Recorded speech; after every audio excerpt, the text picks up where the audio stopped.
DD किसान, बदलते भारत की शान।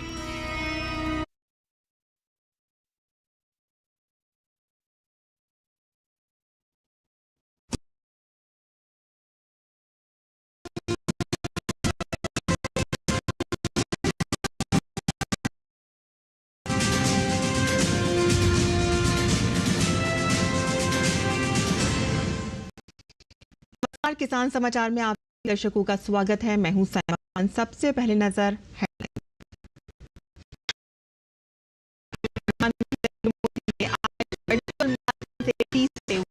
तीसरे वॉइस ऑफ ग्लोबल साउथ शिखर सम्मेलन के समापन सत्र को किया संबोधित। भारत की मेजबानी में आयोजित इस सम्मेलन का विषय बेहतर भविष्य के लिए सशक्त ग्लोबल साउथ है। प्रधानमंत्री ने दुनिया में प्राकृतिक खेती को बढ़ावा देने के लिए भी लोगों से की अपील। राष्ट्रीय खाद्य तेल मिशन पाम ऑयल योजना किसानों के लिए बनी वरदान। सरकार पूर्वोत्तर क्षेत्र के किसानों को योजना के तहत खेती के लिए प्रति हेक्टर 1 लाख रुपए की ओर और कटाई उपकरणों की खरीद के लिए 2.9 लाख रुपए की कर रही है वित्तीय सहायता प्रदान। किसानों को ये सरकारी सहायता रोपण सामग्री प्रबंधन और प्राकृतिक चुनौतियों से निपटने में करती है मदद। बकरी पालन में किसानों की आय को बढ़ाने में सहायक बन रही है उत्तर प्रदेश सरकार। बाराबंकी जिले के किसान रत्नेश सिंह बकरी नस्ल की बर्बरी आधुनिक रूप से पालन करके कमा रहे हैं प्रति माह कम से कम 1 लाख रुपए की आय। गोवा की राजधानी पणजी में मत्स्य पालन, पशुपालन और डेयरी मंत्रालय ने 1 दिवसीय प्रशिक्षण कार्यशाला का किया आयोजन। कार्यक्रम में पशुधन विकास के माध्यम से किसानों की आर्थिक प्रगति को लेकर सरकार की प्रतिबद्धता पर किया गया फोकस।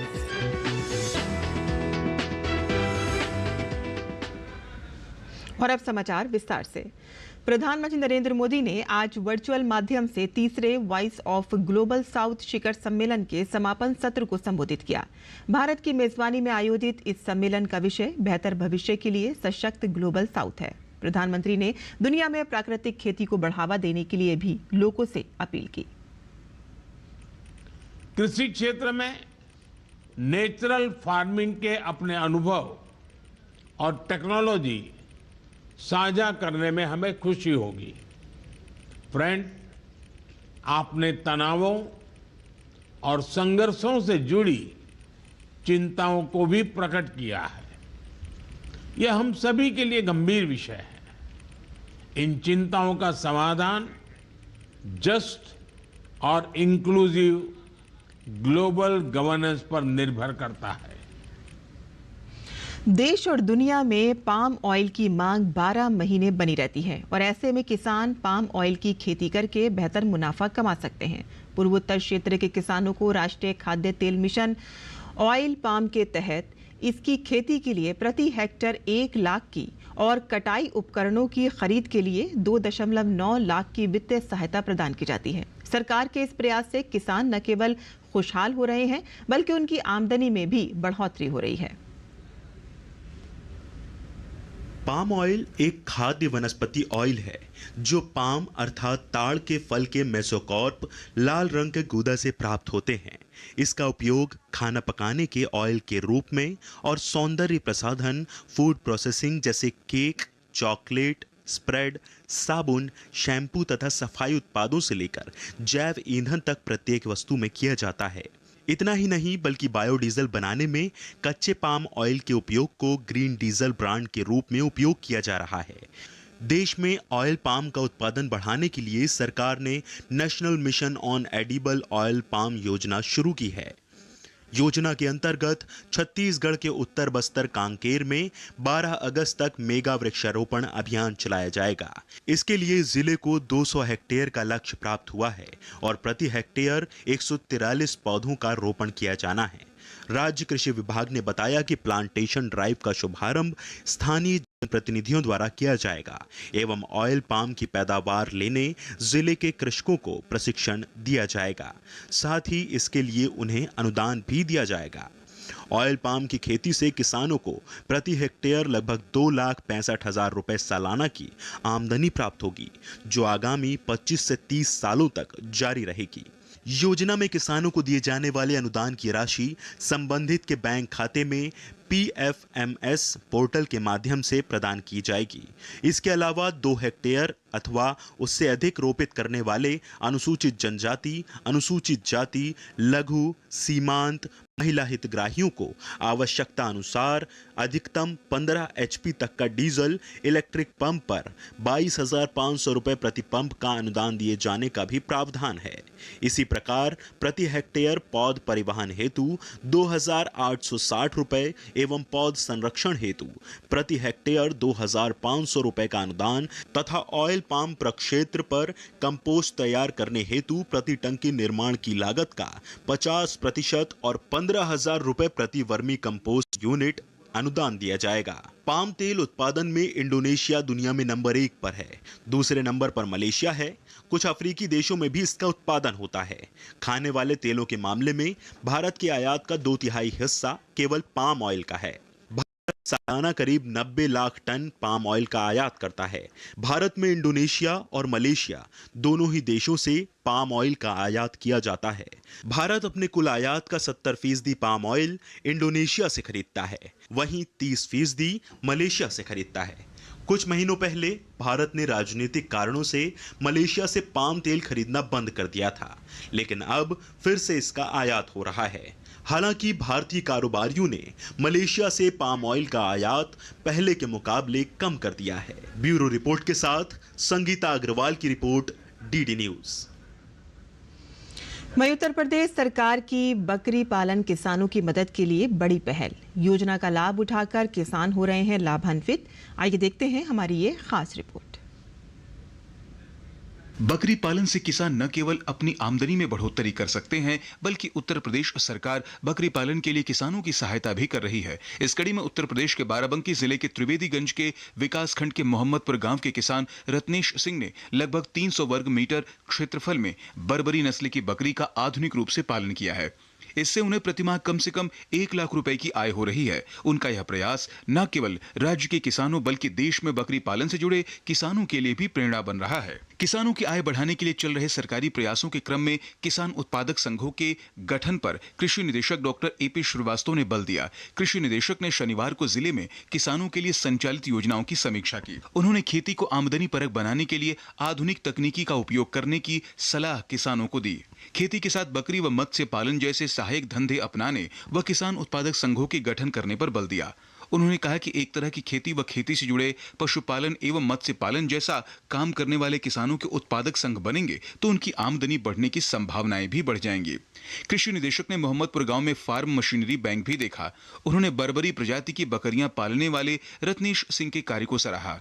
सिद्धौर ब्लॉक के ग्राम देवरी में मनरेगा से खेतों के समतलीकरण कार्य को भी देखा। रामसनेही घाट स्थित राजकीय कृषि फार्म का भी निरीक्षण किया। इस मौके पर वित्त नियंत्रक रमेश चंद्र राय, अपर कृषि निदेशक प्रसार आनंद त्रिपाठी, उप कृषि निदेशक AK सागर, जिला कृषि अधिकारी संजीव कुमार व भूमि संरक्षण अधिकारी कौशलेंद्र पाल सहित अन्य मौजूद रहे। ब्यूरो रिपोर्ट के साथ संगीता अग्रवाल की रिपोर्ट, DD न्यूज। और गोवा की राजधानी पणजी में मत्स्य पालन, पशुपालन और डेयरी मंत्रालय ने 1 दिवसीय प्रशिक्षण कार्यशाला आयोजित की, जिसमें केरल और गोवा के अधिकारियों ने शिरकत की। कार्यक्रम को संबोधित करते हुए मत्स्य पालन, पशुपालन और डेयरी राज्य मंत्री प्रोफेसर SP सिंह बघेल ने किसानों के विकास के लिए पशुगणना के महत्व पर प्रकाश डाला। इस दौरान उन्होंने पशुधन विकास के माध्यम से किसानों की आर्थिक प्रगति को लेकर सरकार की प्रतिबद्धता पर जोर भी दिया। और देश भर में झमाझम बारिश का दौर जारी है। कुछ राज्यों में बाढ़ जैसे हालात बने हुए हैं, जिसके कारण लोगों को जनजीवन अस्त व्यस्त हो गया है।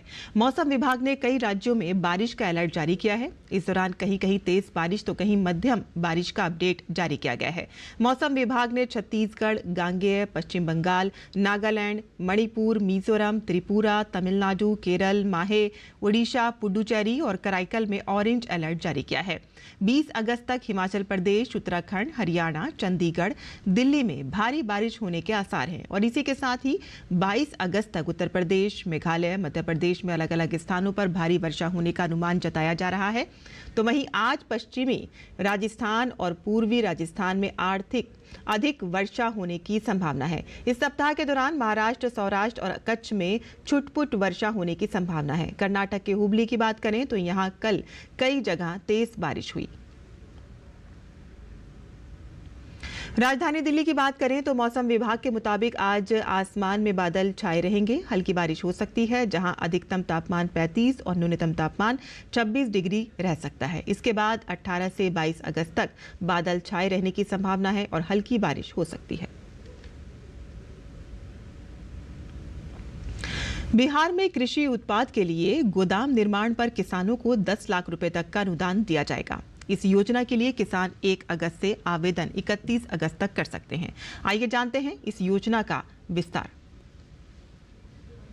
बिहार कृषि विभाग ने कृषि उत्पाद भंडारण के लिए गोदाम निर्माण पर किसानों को अनुदान देने का फैसला लिया है। इसके लिए राष्ट्रीय कृषि विकास योजना के तहत गोदाम निर्माण योजना 2024-25 की शुरुआत की गई है, जिसका उद्देश्य किसानों को कृषि उत्पादों को बेहतर तरीके से संचित करने के लिए आवश्यक सुविधाएं प्रदान करना है। योजना के लिए किसान 1 अगस्त 2024 से आवेदन कर सकते हैं। आवेदन की अंतिम तिथि 31 अगस्त तय की गई है। इसके बाद आवेदन स्वीकार नहीं किए जाएंगे। किसानों का इस योजना के लिए ऑनलाइन लॉटरी से चयन किया जाएगा। कृषि विभाग ने योजना के तहत कुल 154 गोदाम बनाए जाने का लक्ष्य रखा है। इसमें 100 मीट्रिक टन के 108 और 200 मीट्रिक टन के 46 गोदाम बनाए जाएंगे। योजना के लिए लाभार्थियों का चयन 16 सितंबर 2024 को ऑनलाइन लॉटरी के माध्यम से किया जाएगा। चयनित लाभार्थियों को 18 भारत सरकार के पूर्वोत्तर क्षेत्र विकास मंत्रालय के अंतर्गत पूर्वोत्तर हस्तशिल्प और हथकरघा विकास निगम ने जर्मनी से अपने एरी सिल्क के लिए प्रतिष्ठित ओकोटेक्स प्रमाण सफलतापूर्वक प्राप्त किया है। ये उल्लेखनीय उपलब्धि न केवल क्षेत्र के पारंपरिक शिल्प कौशल को बढ़ाएगी, बल्कि एरी सिल्क को विश्व स्तर पर मान्यता प्राप्त टिकाऊ वस्त्र के रूप में भी स्थापित करने में मददगार साबित होगी। किसान बाजार और पौष्टिकता के हिसाब से कम खर्च में आसानी से सोयाबीन सब्जी की खेती कर सकते हैं। इस सब्जी में न केवल भरपूर पौष्टिकता है, बल्कि बाजार में भी इसकी बम्पर मांग है। आइए जानते हैं कि किसान कैसे करें सोयाबीन सब्जी की खेती। सोयाबीन सब्जी की खेती पूर्वी भारत और कुछ और प्रदेशों में की जाती है। कम खर्च में बारिश के आधार पर आसानी से इसकी खेती की जा सकती है। आपको बता दें कि ये सब्जी वाली सोयाबीन दाल वाली सोयाबीन से काफी अलग है। पचने में आसान सब्जी सोयाबीन डायबिटीज के मरीजों के लिए काफी फायदेमंद है। सोयाबीन की सब्जी भारत में कई घरों में बनती है और काफी चाव से खाई भी जाती है।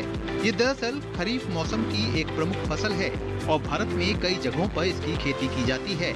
इस सब्जी के कच्चे दाने बड़े आकार के होते हैं और स्वाद में काफी मीठे होते हैं। कई पोषक तत्वों से भरकर इस फलीदार सब्जी की फसल सितंबर-अक्टूबर में तुड़ाई के लिए तैयार की जाती है। ये देखने में एकदम हरी मटर सी दिखती है। इसकी फसल की सबसे बड़ी बात यह है कि ये मिट्टी की भी उर्वरा शक्ति बढ़ाने में काम आती है और इसलिए किसान इसे फसल विविधकरण के लिए भी प्रयोग करते हैं। सोयाबीन सब्जी की खेती कम खर्च में होती है। सब्जी सोयाबीन की अच्छी फसल हासिल करने के लिए ऑर्गेनिक तत्वों से भरपूर अच्छी जल निकासी वाली हल्की मिट्टी ही सर्वश्रेष्ठ मानी जाती है। सामान्यतः 26 से 30 डिग्री सेंटीग्रेड तापमान और हाई मॉइस्चर यानी उच्च आर्द्रता सब्जी सोयाबीन पौधे के विकास में बहुत मददगार है। इसकी किस्में तेज रोशनी के लिए काफी संवेदनशील होती हैं। खरीफ का मौसम इसकी खेती के लिए सबसे अच्छा माना जाता है। मिट्टी को भुरभुरा बनाने के लिए ज्यादातर 3 से 4 बार जुताई की जरूरत होती है। अम्लीय मिट्टी में बुआई से 1 महीने पहले 2.5 क्विंटल की दर से चूना डाला जा सकता है। 15 सेंटीमीटर ऊंची और 60 सेंटीमीटर चौड़ी क्यारियों पर इसकी बुआई की जाती है। पॉलीथीन मल्च का प्रयोग खेतों में फायदेमंद पाया गया है। खेत की तैयारी के समय 20-25 टन सड़ी गोबर की खाद का प्रयोग करना चाहिए। बुआई से पहले खेत में 45 kilogram urea, 37.5 kilogram single super phosphate और 70 किलोग्राम म्यूरेट ऑफ पोटाश प्रति हेक्टेयर डालना चाहिए। फिर से बुआई के 25-30 दिनों बाद 45 किलोग्राम यूरिया खड़ी फसल में टॉप ड्रेसिंग के तौर पर डालना चाहिए। अधिकतर फसल के लिए फूल आने की अवस्था में 0.1% बोरेक्स का पत्तियों पर छिड़काव करना ठीक रहेगा। सोयाबीन की सब्जी के लिए बुआई का सही समय जून से अगस्त तक होता है। खेतों में कम ऊंचाई वाली मेड़ों पर लाइन बनाकर बुआई करनी चाहिए। क्यारियों में एक लाइन से दूसरी लाइन की दूरी 45 और बीज से बीज की दूरी 30 सेंटीमीटर होनी चाहिए। बीज की बुआई 2 से 3 सेंटीमीटर गहराई पर करें। बीज दर 60 से 65 किलोग्राम प्रति हेक्टेयर है। बीजों के सही अंकुरण के लिए अगर बुआई के समय बारिश न हो तो बुआई से 1 या 2 दिन पहले एक हल्की सिंचाई की जा सकती है। बारिश आधारित फसल होने के कारण सिंचाई की जरूरत लगभग 0 होती है। पहली निराई, गुड़ाई और बुआई के 10-15 दिनों के अंदर और दूसरी बुआई के 25 से 30 दिनों बाद की जा सकती है। फिर यूरिया को पौधे की जड़ों के पास क्रॉप ड्रेसिंग के तौर पर डाला जा सकता है। सब्जी सोयाबीन की हरी फलियों की कटाई फूल आने के 30-40 दिनों बाद की जा सकती है। जब फलियों के अंदर बीजों का विकास 80 से 90% तक हो जाता है तो फलियां हरी फसल के लिए तैयार हो जाती हैं। फलियों की ताजगी और हरा रंग बनाए रखने के लिए कटाई सुबह या शाम के समय की जा सकती है। कटी हुई हरी फलियों से छिलके वाले हरे ताजे बीजों 50% तक हासिल किए जा सकते हैं। ब्यूरो रिपोर्ट के साथ संगीता अग्रवाल की रिपोर्ट, डीडी न्यूज। और किसान समाचार में आइए अब जान लेते हैं देश भर की मंडियों का भाव।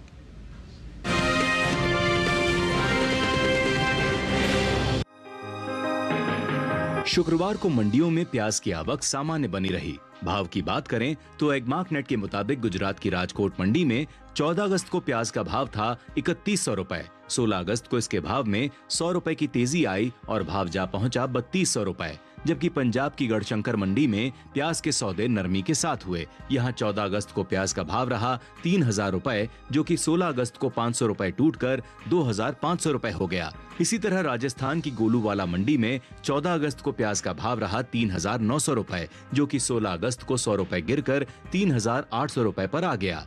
जबकि उत्तर प्रदेश की गाजियाबाद मंडी में इस दौरान प्याज की खरीद स्थिर भाव पर हुई। यहां दोनों दिन यानी 14 और 16 अगस्त को प्याज के भाव 3050 रुपए पर टिके रहे। वहीं राज्य की मुरादाबाद मंडी में 16 अगस्त को प्याज का भाव 80 रुपए उछलकर 3040 रुपए से 3120 रुपए पर पहुंच गया।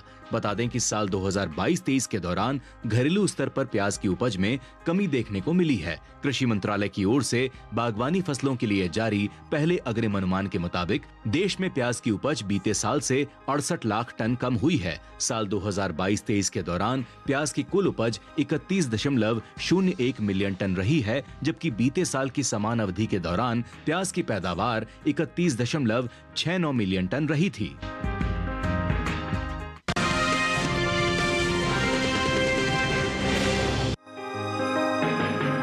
देश की ज्यादातर मंडियों में इन दिनों बाजरे की आवक सामान्य बनी हुई है। भाव की बात करें तो एग्मार्कनेट के मुताबिक शुक्रवार को देश की अलग अलग मंडियों में बाजरे के भाव कुछ इस प्रकार रहे। गुजरात की राजकोट मंडी में 14 अगस्त को बाजरे का भाव रहा 2250 रुपए। 16 अगस्त को इसके भाव में 100 रुपए की कमजोरी दर्ज की गई, जिसके बाद भाव 2150 रुपए हो गया। राज्य की ही धोराजी मंडी में 16 अगस्त को बाजरे का भाव 2000 रुपए रहा। वहीं उत्तर प्रदेश की मैनपुरी मंडी में शुक्रवार को बाजरे का कारोबार 2155 रुपए पर हुआ। राज्य की ही मंडी में 16 अगस्त को बाजरे का भाव 1 रुपए की मामूली बढ़त के बाद 1965 रुपए से 1966 रुपए हो गया। जबकि कर्नाटक की लिंगसुगूर मंडी में इस दौरान बाजरे के सौदे बढ़त के साथ हुए। यहां 14 अगस्त को बाजरे का भाव रहा 2490 रुपए, जो कि 16 अगस्त को 60 रुपए की छलांग लगाकर 2550 रुपए पर पहुंच गया। बाजरे की पैदावार पर नजर डालें तो कृषि और किसान कल्याण मंत्रालय की ओर से साल 2023-24 के लिए दूसरा अग्रिम अनुमान जारी किया गया है, जिसके मुताबिक साल 2023-24 के दौरान कुल बाजरे की पैदावार 95,31,000 टन होने का अनुमान जताया गया है। जबकि बीते साल इस दौरान कुल बाजरे की पैदावार 114,31,000 टन रही थी। बता दें कि इस साल खरीफ सीजन में देश के ज्यादातर हिस्सों में बाजरे की बुआई बीते साल से कम हुई है। कृषि मंत्रालय के 12 अगस्त को जारी ताजा आंकड़ों के मुताबिक साल 2024 के लिए खरीफ बाजरे की बुआई 65,69,000 हेक्टेयर हुई है, जबकि बीते साल इस दौरान खरीफ बाजरे की बुआई 68,81,000 हेक्टेयर में हुई थी।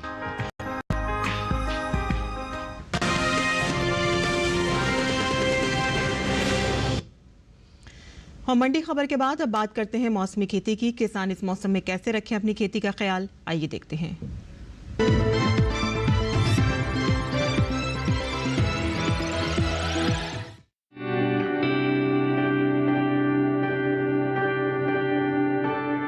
नमस्कार, आप देख रहे हैं डीडी किसान। मैं हूं एआई कृष और आज हम हिमाचल प्रदेश और हरियाणा में होने वाली खेती किसानी से संबंधित सलाहों के बारे में पूरी जानकारी देंगे। हिमाचल प्रदेश के किसान मटर की पक्की फसलों की तुड़ाई कर लें। हिमाचल प्रदेश में किसान आलू के खेतों में पानी जमा ना होने दें। हिमाचल प्रदेश में ही राजमा की फलियों में पत्ती मोड़क दिखाई देने पर जरूरी कीटनाशकों का छिड़काव कर लें। यहाँ जौ की फसल में फंगल रोग दिखाई देने पर जरूरी दवाएं छिड़क लें। हिमाचल प्रदेश में किसान फूलगोभी को काला सड़न रोग से बचाने के उपाय कर लें। साथ ही यहाँ पत्ता गोभी में तितलियों को नियंत्रित करने के लिए कीटनाशकों का स्प्रे कर लें। हिमाचल में किसान खुबानी की पक्की पौध की कटाई कर लें। हिमाचल प्रदेश ही में मक्के की खेती कर रहे किसान इनके खेतों में पानी जमा ना होने दें। साथ ही यहाँ मक्के को फॉल आर्मी वर्म से बचाने के लिए फेरोमोन जाल लगाएं। हिमाचल के किसान सभी दलहन फसलों के खेतों में जल निकासी की व्यवस्था कर लें। साथ ही दलहन के खेतों को खरपतवार से मुक्त रखें। हरियाणा के किसान कपास के खेतों को खरपतवार से मुक्त रखें। हरियाणा के किसान धान की नर्सरी और खेतों में जल निकासी की व्यवस्था बनाए रखें। यहाँ के गन्ना किसान गन्ने की फसल को शेड नेट से ढक दें ताकि गन्ने को भारी बारिश से बचाया जा सके। यहाँ के किसान सब्जियों की सिंचाई फिलहाल कम कर दें या जरूरत पड़ने पर ही सिंचाई करें। इसी तरह कृषि और किसानों से जुड़ी हर महत्वपूर्ण जानकारी के लिए हमारे साथ जुड़े रहिए और देखते रहिए डीडी किसान। धन्यवाद।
रुक जाती है। रोकथाम के लिए सिकुड़ी पत्तियों को उखाड़कर जला दे। टमाटर में पत्ती, तना और फल, इससे ग्रसित पत्तियां गिर जाती हैं। रोकथाम के लिए विशेषज्ञों की सलाह पर उचित दवाओं का छिड़काव करें।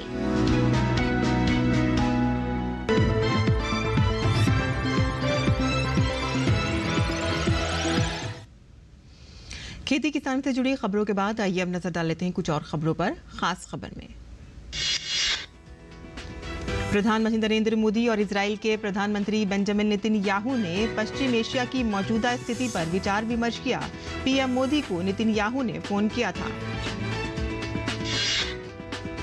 बातचीत के दौरान पीएम मोदी ने क्षेत्र में तनाव घटाने पर जोर दिया। उन्होंने दोहराया कि भारत सभी बंधकों की तुरंत रिहाई और मानवीय सहायता जारी रखने की आवश्यकता का आह्वान करता है।